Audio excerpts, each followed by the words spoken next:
حاصل کرو، یہی صراط مستقیم ہے، یہ سب سے بڑی نعمت ہے۔ اور جب یہ اسلام جان جاؤ تو پھر اس کے بعد اہل اہوا کی طرف ادھر دائیں بائیں مت پھرو، دوسروں کی باتوں کو مت سنو، کتنا بھی بڑا آدمی ہو۔ اس سے دلوں میں اختلاف، بغض و نفرت پیدا ہوتی ہے۔ ابو العالیہ جو بہت بڑے تابعی ہیں، ان کے قول کا خلاصہ میں نے پیش کیا۔ یہ صراط مستقیم ہے نبی کا طریقہ اور صحابہ کرام کا طریقہ۔ وقت کم ہے میرا خیال ہے، درمیان سے لوگ اٹھ رہے ہیں وضو کے لیے، ضروریات کے لیے۔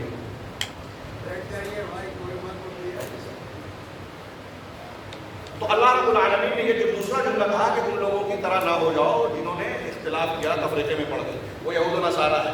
اور مفسرین ہی نے کہا کہ اس امت میں ان کے جیسے فرقے میں بٹنے والے کون لوگ ہیں؟ اس امت کے اہل بدعت، اہل ہوا پرستی، خواہش پرستی کرنے والے لوگ، جس سے اللہ کے رسول نے دعا مانگی، نبی مضی اللہ بن احوا، خواہشات، گمراہ کرنے والی خواہشات سے پروردگار مجھے بچا۔ تو اہل احوا اس امت کے جو مراد ہیں، اللہ کے نبی صلی اللہ علیہ وسلم اس آیت کے ٹکڑے میں، آخری ٹکڑے میں رکھتے ہیں اولئک لہم عذاب الیم، یہی لوگ ہیں جن کے لیے دردناک اور بڑا عذاب ہے۔ دین آ گیا، علم آ گیا، قرآن حدیث آ گئی، پھر بھی مان نہیں رہے، پھر بھی اختلاف کر رہے ہیں، مطلب اللہ اور رسول کی بات ماننے کی بجائے بدعت و خرافات کو، فکروں کو گلے لگا رہے ہیں، دوسرے راستوں کو اختیار کر رہے ہیں۔ تو ان کے لیے علم چھوڑ کر، قرآن حدیث چھوڑ کر یہ جو جرم کر رہے ہیں دوسری راستے اختیار کرنے کا، اس لیے ان کے لیے بہت بڑا عذاب ہوگا۔ اس امت کے اہل احوا اشارہ کرو، اللہ کے نبی صلی اللہ علیہ وسلم کے اس فرمان کو یاد کیجیے کہ آپ نے فرمایا میری امت کے 73 فرقے ہوں گے، سب جہنم میں جائیں، اکثریت جہنم کے راستے پہ، جہنم سے نکلیں گے نہیں نکلیں گے ایک الگ بحث۔ اکثریت 72 جہنمی راستے پہ چل رہے ہیں، ایک نجات والا ہے۔ نبی صلی اللہ علیہ وسلم نے کوئی چیز چھوڑی نہیں ہے، سب کچھ بیان کر دیا ہے ہمارا قیامت تک کے فکروں کو۔ اصل حاضر کے فکر کی بات کر رہے ہیں 1400 سال پہلے جناب محمد صلی اللہ علیہ وسلم، اور اللہ کے کامل دین نے ہماری رہنمائی قیامت تک، فتنہ دجال تک کر دی، سورج کے مغرب کے نکلنے تک کے لیے کر دی، لوگوں کے لیے رہنمائی کہ آپ ان فکروں سے کیسے بچ سکتے ہیں۔ چنانچہ اللہ کے رسول نے کہا کہ وہ ایک نجات پانے والا گروہ کون سا ہوگا؟ صحابہ نے ان کو کہا ما انا علیہ وسلم، اس پر میں ہوں اور میرے صحابہ ہیں، میرا طریقہ، میرا منہج، میرا عقیدہ اور میرے صحابہ۔ اللہ تبارک و تعالیٰ نے قرآن فرمایا ومن یشاقق الرسول من بعد ما تبین له الہدی، جو رسول کی مخالفت کرے گا ہدایت کے واضح ہو جانے کے بعد، ویتبع غیر سبیل المؤمنین، اور مومنوں کے راستے سے ہٹ کر کسی اور راستے کی پیروی کرے گا۔ جس وقت قرآن اترا اس وقت مومنین کون تھے؟ صحابہ، مطلب صحابہ کے طریقے سے ہٹ کر دوسرا طریقہ اختیار کرے گا۔ قرآن کہہ رہا ہے نولیہ ما تولی ونصلہ جہنم، وہ جس راستے پر چل رہا ہے چلنے دیں گے اور اسے جہنم میں ڈال دیں گے۔ کوئی دردناک بھیانک عذاب اسے دیکھ لے تو آپ رونا ہنسنا چھوڑ دیں۔ اللہ کے رسول نے فرمایا کہ اسے جہنم میں ڈال دیں گے، وساءت مصیرا، اور بہت برا ٹھکانہ ہے۔ اس آیت کی روشنی میں علماء کہتے ہیں کہ دیکھیے مومنین کے راستے سے اگر کوئی ہٹتا ہے، مثال کے طور پہ اگر کوئی عقیدے میں ایسی چیز اختیار کرتا ہے جو صحابہ کے عقیدے کے خلاف ہے، کوئی عبادت، نماز، روزہ، حج، زکات میں ایسی عبادت کر رہا ہے، کوئی تہوار منا رہا ہے جو صحابہ نہیں مناتے تھے، کوئی ایسی عبادت کر رہا ہے جو صحابہ نہیں کرتے تھے، رجب کی، شعبان کی وہ عبادتیں جو اللہ کے رسول، صحابہ، تابعین نہیں جانتے تھے، وہ عبادتیں کر رہے ہیں کہ مگر صحابہ آ رہی ہے، رات جگہ کر کے جو لوگ کریں گے، وہ جو لوگ عبادت کریں گے وہ صحابہ کے طریقے سے ہٹے ہوئے ہیں، مومنین کے راستے سے ہٹ کر راستہ اختیار کر رہے ہیں۔ جو لوگ اخلاقیات میں، حلال حرام میں صحابہ کے طریقے سے ہٹتے ہیں، وہ اس آیت کے مطابق مومنین کے راستے سے ہٹے ہوئے ہیں اور وہ جہنم کے راستے میں جا رہے ہیں۔ نبی کریم صلی اللہ علیہ وسلم کا ایک ارشاد، اس پر میں زیادہ بیان کرنا چاہتا تھا، بہت کم وقت ہے اور موجودہ دور کے جتنے فکر ہیں اس میں سمیٹے جا سکتے ہیں۔ آپ کے اس جامع فرمان میں حضرت ابو ادریس خولانی رحمہ اللہ حضرت حذیفہ سے روایت کرتے ہیں، حضرت حذیفہ بن یمان صاحب سر رسول، رسول اللہ صلی اللہ علیہ وسلم کے رازدار، فتنوں کے جانکار صحابہ میں، وہ کہتے ہیں کہ سمعت رسول اللہ صلی اللہ علیہ وسلم، کیا ہے کہتے ہیں کہ کان الناس یسألون رسول اللہ صلی اللہ علیہ وسلم عن الخیر وکنت اسألہ عن الشر مخافۃ ان یدرکنی، بخاری مسلم کی حدیث ہے۔ آپ نے فرمایا کہ لوگ اللہ کے رسول صلی اللہ علیہ وسلم سے خیر کے بارے میں پوچھتے، میں شر کے بارے میں سوال کرتا تھا اس ڈر سے کہ میں اس میں پڑ نہ جاؤں۔ اس سے معلوم ہوا صحابی کا درجہ، ان کی ذہانت، دور اندیشی، گہرائی، کہ شر اور خیر دونوں کا علم حاصل کرنا چاہیے، خیر کو جاننا ضروری ہے عمل کرنے کے لیے، شر کو اس لیے جاننا ضروری ہے کہ بچائیں اپنے آپ کو۔ تو ان فتنوں کو بھی جاننا چاہیے جو انسان کو راہ راست سے صراط مستقیم سے ہٹانے والے ہیں، جو آج کا عنوان ہے۔ اللہ کے رسول نے آگے حضرت حذیفہ کہتے ہیں فقلت یا رسول اللہ، میں نے پوچھا ہے اللہ کے رسول کہ نکنا فی شر وجاہلیت فجاءنا اللہ بہذا الخیر، کہ اللہ کے رسول ہم جاہلیت میں تھے، برائیوں میں ملوث تھے، تو اللہ نے یہ خیر یہ اسلام ہم کو عطا کیا، فہل بعد ھذا الخیر شر، تو کیا اس خیر کے بعد اسلام کے بعد کچھ برائی اور شر بھی آئے گا؟ آپ نے فرمایا ہاں۔ فقلت، تو میں نے سوال کیا فہل بعد ذلک الشر خیر، کیا اس شر کے بعد خیر بھی ہوگا؟ جو بعد میں برائی آنے والی ہے اس برائی کے بعد خیر بھی ہوگا؟ آپ نے فرمایا نعم وفیہ دخل، ہاں خیر آئے گا لیکن اس خیر میں کچھ دھواں ہوگا، دخن دھواں، ملاوٹ، عیب، قدورت، اس میں ملاوٹ ہوگی، تعرف منہ وتنکر، تم ان میں سے واقعی آگے اللہ کا حضرت پوچھا حضرت وما دخن، وما دخن، حضرت حذیفہ نے پوچھا کہ وہ اس کا دخن، اس کی ملاوٹ، اس کا دھواں یا عیب کیا ہوگا؟ تو آپ نے فرمایا کہ قوم یہدون بغیر ہدی، یہدون بغیر ہدی تعرف منہم وتنکر، سمجھنے والا ہے ہمارا پورا عنوان اس دو جملے میں ہے آگے کے اس میں، کہ ایسے لوگ ہوں گے جو میری ہدایت کے بغیر، رسول اللہ صلی اللہ علیہ وسلم کی تعلیم کے بغیر لوگوں کو ہدایت دیں گے، جھوٹی حدیثیں، بدعتیں، ذہنی اور عقلی بنیاد پر پیدا کی ہوئی باتیں، اہل تصوف کی وجدان اور کشف اور خواب اور منامات کے ناموں پر بتائی ہوئی دین کی باتیں جو قرآن حدیث سے کوئی تعلق نہیں رکھتی بلکہ قرآن حدیث کے خلاف ہے، سب آ گئی اس میں، جدید دور کے جتنے فتنے ہیں ماضی اور حال کے سب آ گئے، کہ میری ہدایت کے بغیر ہدایت دیں گے، لوگوں کو دین بتائیں گے، دیکھو یہ دین ہے اور یہ ایسے ایسے ہے کہ وہ دین، ان میں سے کچھ چیزوں کو آپ معروف سمجھیں گے، پہچانو گے، یعنی بعض اچھائیاں بھی ہوگی اور کچھ چیزیں بری ہوگی، اچھائیاں ہوگی دین کی اور برائیاں ہوگی جو دین سے ہٹ کے ہوگی۔ بخاری مسلم کی بعض روایتوں میں یستنون بغیر سنتی ویہتدون بغیر ہدی، وہ سنت میری سنت کے علاوہ میرے طریقے سے ہٹ کر دوسرا طریقہ اختیار کریں گے اور میرے راستے سے ہٹ کر دوسرا راستہ اختیار کریں گے۔ ہاں پھر اللہ کے رسول صلی اللہ علیہ وسلم نے آگے سوال کیا حل بعد ذالک الخیر من شر، یہ خیر ہے جس میں ملاوٹ ہوگی، سمجھنے کی بات ہے، موقع نہیں ہے اس لیے میں آگے بڑھ رہا ہوں کہ اس خیر کے بعد بھی کوئی شر ہوگا؟ قال نعم، یہ جملہ اور زیادہ اہم ہے سمجھنے کا، ڈرنے کا، ہوشیار رکھنے کا، یہ رسول اللہ صلی اللہ علیہ وسلم نے آگاہ کیا ہے، میں نہیں کہہ رہا ہوں، ہمارے پیغمبر جناب محمد رسول اللہ صلی اللہ علیہ وسلم جو رحمۃ للعالمین ہیں، ہمارے اور آپ کے لیے سب سے زیادہ فکر کرنے والے اور خیر خواہ تھے۔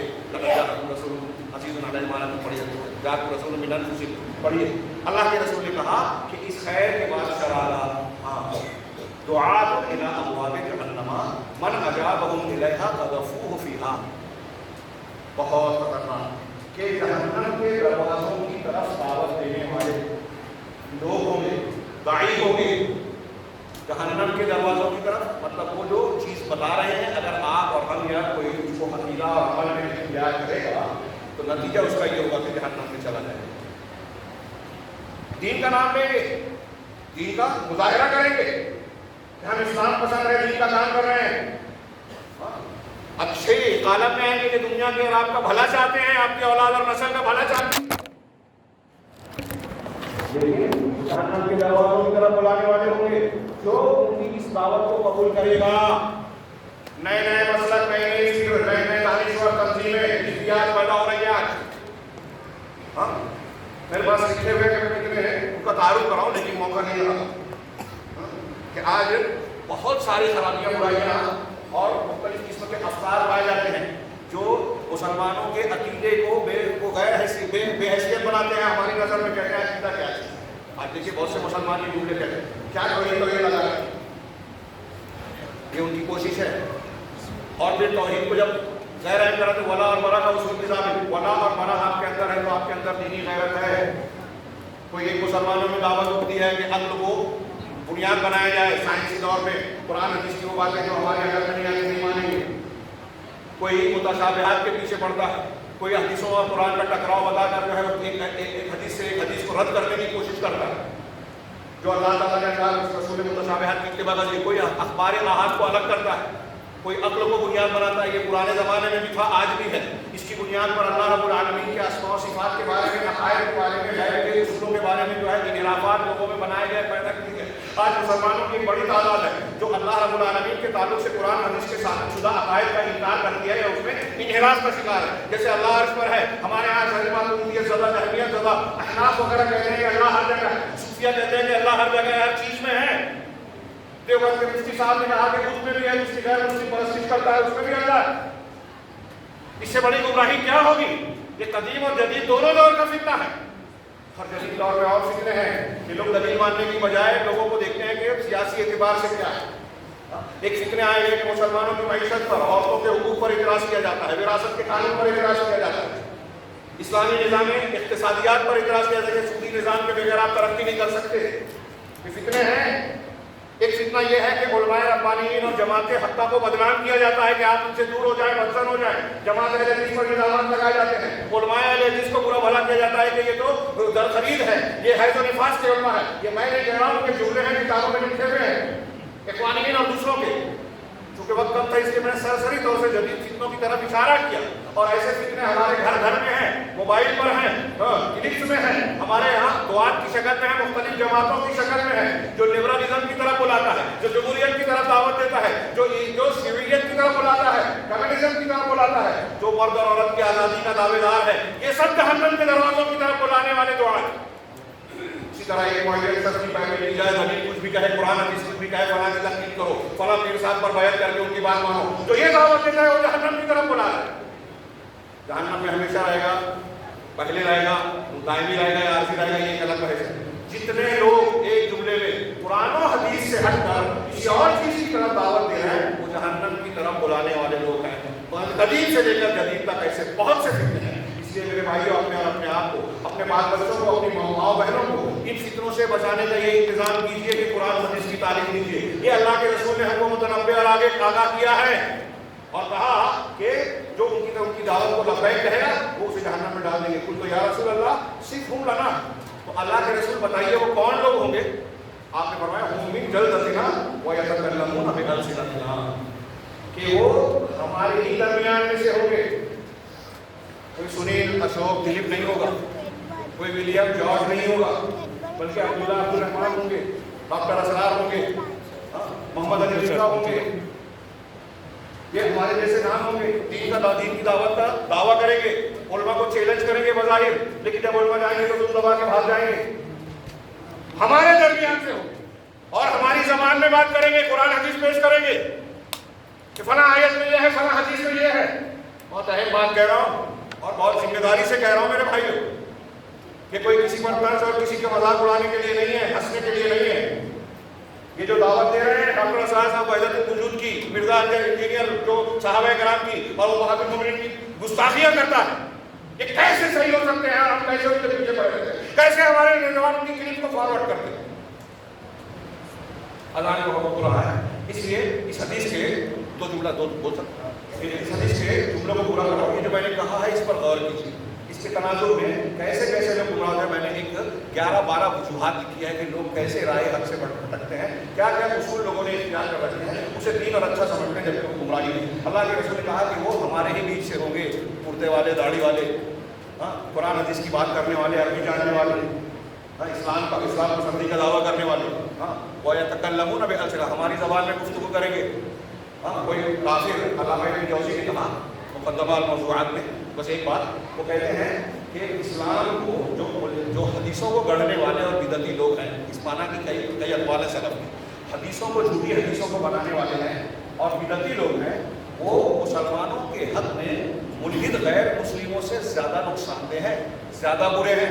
کیونکہ کوئی غیر مسلم آ کر مسلمانوں میں اگر کفر کی، شرک کی، بدعت کی بات کرے گا تو کوئی مسلمان اس سے متاثر نہیں ہوگا.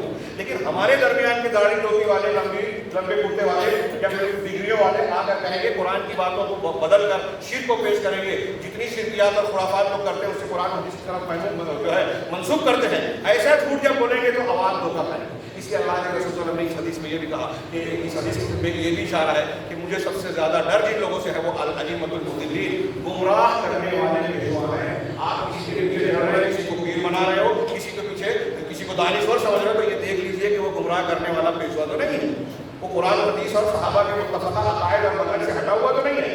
اللہ کے رسول نے بتا دیا کہ وہ ہماری زبان بولیں گے، ہماری بولی بولیں گے۔ اللہ کے رسول نے کہا کہ تم آپ اس کے بارے میں کیا حکم دیتے ہو اگر یہ حالت مجھے مل جائے تو تک بولو گے نہ کریں۔ تو کہا یہ آخری جملہ کہ جماعت المسلمین اور ان کے امام کو پکڑ لے۔ جماعت المسلمین ایک بھی ہو لیکن قرآن و حدیث کو ماننے والا ہو۔ کہا اگر مسلمانوں کی جماعت نہ ہو تو کیا کرو؟ آخری جملہ ہے کہ تم ان تمام فرقوں سے الگ ہو جاؤ۔ اس جملے میں ایک بات کو یاد رکھیے، تفسیر کا مقرر ہے، صرف ایک جملے میں میں ایک سبق بیان کر رہا ہوں اور سے سنیے کہ اللہ کے رسول کہہ رہے ہیں کہ ان فرقوں کو سب کو چھوڑ دو۔ اور آج ہمارے یہاں یہ کہا جاتا ہے جماعت اسلامی کہ اگر اختلاف ہے تو اختلاف کو اپنی اپنی جگہ رکھیے، کوئی قبر پرستی کر رہا ہے، کوئی فاتحہ پڑھ رہا ہے، کوئی درود پڑھ رہا ہے، کوئی تصوف میں ہے، کوئی توحید پر ہے، سب ایک ہو جاؤ۔ اللہ کے رسول کہہ رہے ہیں سب سے الگ ہو جاؤ، اور ہمارا بھائی کہہ رہا ہے سب ایک ہو جاؤ۔ اس کی بات نہیں ہے، یہ ولا اور برا کا مسئلہ ہے کہ اللہ کے رسول ان سب فرقوں سے ہٹ جاؤ۔ کیا ہے اگر کہ تم کو درخت کی چھال، درخت کی جڑ کو چبا کر رہنا پڑے، یعنی کتنی بھی مشقت اور محنت کرنی پڑے، اگر فرقے الگ الگ ہیں، بدعت و خرافات ہے، سنت نہیں ہے، ظلم کا دفعہ آپ نہیں کر سکتے، تو بہتر ہے کہ آپ الگ ہو جائیں، آپ اکیلے جماعت ہو جائیں۔ یعنی آپ کو لوگوں سے مل جل کر نہیں رہنا ہے، اگر شرک اور بدعت ہے، انحراف ہے، آپ کو قرآن و سنت کے راستے پر چلنا ہے، یہی فرقوں سے بچنے کا ذریعہ ہے۔ اور اللہ رسول اللہ صلی اللہ علیہ وسلم نے پورا بتا دیا ہے کہ میں سمجھتا ہوں ہر مسلمان، ہر انسان کے لیے زندگی کا سب سے بڑا اہم سبق ہے، سب سے اہم ضرورت ہے، اس لیے ہر نماز کی ہر رکعت ہم کو دعا سکھائی گئی اہدنا الصراط المستقیم صراط الذین انعمت علیہم غیر المغضوب علیہم ولا الضالین۔ آج سے جب نماز میں یہ سورہ پڑھیں تو اس کے معنی پر غور کریں۔ اللہ رب العالمین ہمیں صراط المستقیم پر چلنے والا بنائے، صراط المستقیم کا سپاہی بنائے، مغضوب علیہم والضالین کے راستے سے بچائے، بدعت و خرافات اور اختلافات سے ہمیں اور ہمارے بچوں کو محفوظ رکھے اور اس کی برکت سے